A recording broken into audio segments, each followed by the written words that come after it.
क्या है? वो तिनकों से ढका हुआ जल है। आप भजन करना शुरू करो, धीरे धीरे उसका आनंद प्रकट होता है।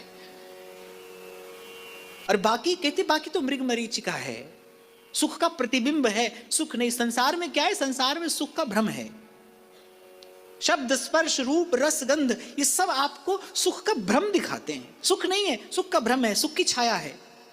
आप कितना भी प्रयास कर लो, दूसरे की तो छोड़ो, अपनी ही छाया कभी हाथ आती है? छाया क्या है?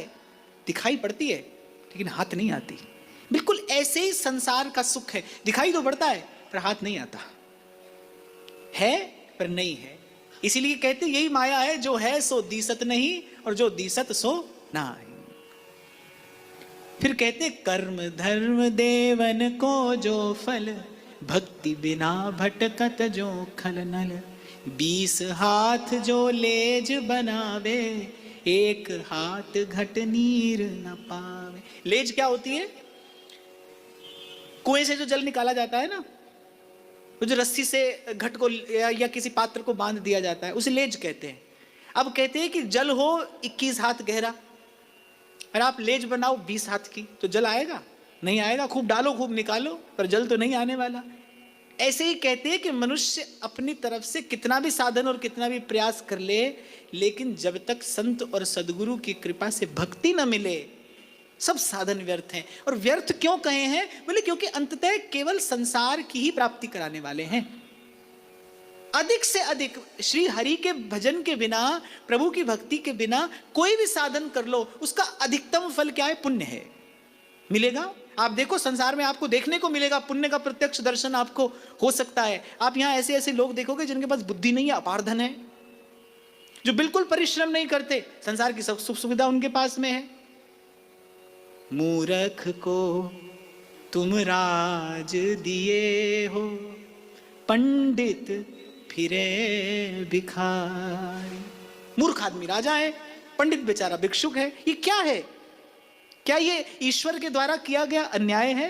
नहीं, ये कर्म की गति है। कर्म की गति न्यारी संतों, कर्म की गति न्यारी, ये कर्म की गति है। आज बहुत लोगों के मन में प्रश्न होता है, बोले अमुक व्यक्ति तो गलत मार्ग पर चलता है, पर उसके पास सुख है, सब सुविधा है, हम सन्मार्ग पर चल रहे हैं, हमारे जीवन में अपार दुख है। भाई कभी उसने पुण्य किया है तो आज उसको मिल रहा है।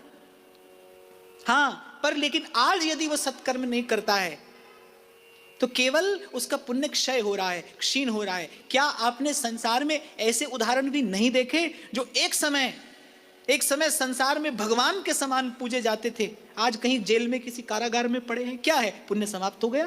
क्षीणे पुण्य मर्त्यलोकम विशंति। शास्त्र का सिद्धांत है तपोराज राजौ नरक।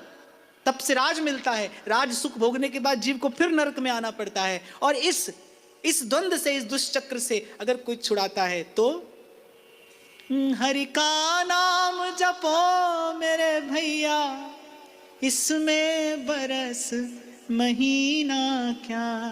हरि नाम नहीं तो जीना क्या, हरि नाम नहीं तो जीना क्या। अमृत है हरि नाम हमारा, अमृत है हरि नाम हमारा।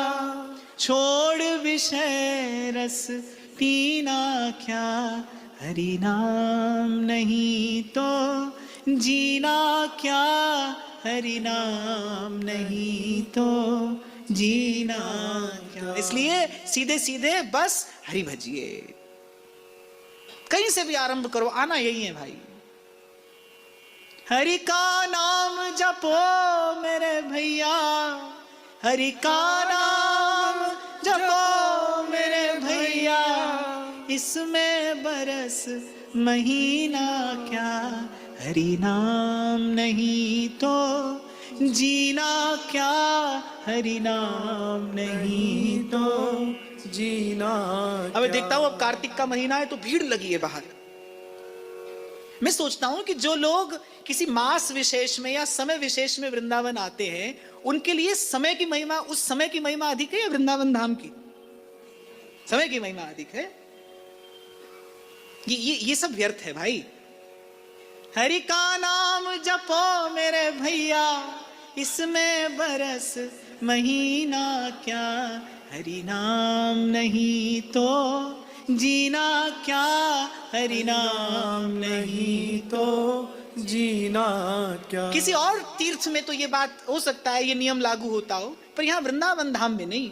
यहाँ तो चंद्र मिटे दिनकर मिटे, मिटे त्रिगुण विस्तार, और दृढ़वत श्री हरिवंश को मिटे न नित्य विहार। यहाँ तो मंगला से शयन पर्यंत केवल और केवल उत्सव ही उत्सव है, उत्सव ही उत्सव।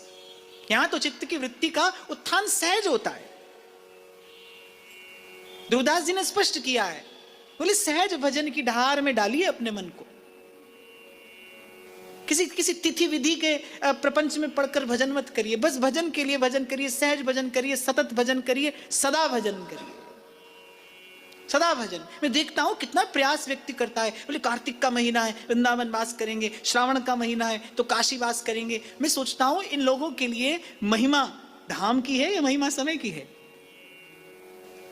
ये सब किस लिए है? ये सब किसी ना किसी पुण्य के लोभ से किया जाता है। ऐसा नहीं कि पुण्य नहीं मिलता, खूब मिलता है, अपार मिलता है, पर पुण्य नष्ट भी होता है। पुण्य मिलता भी है, पुण्य खर्च भी होता है, और पुण्य एक दिन समाप्त भी होता है। इस प्रपंच में मत पड़िए, इस स्पंदन में अपने मन को मत डालिए। सहज भजन करिए, सदा भजन करिए, सतत भजन करिए।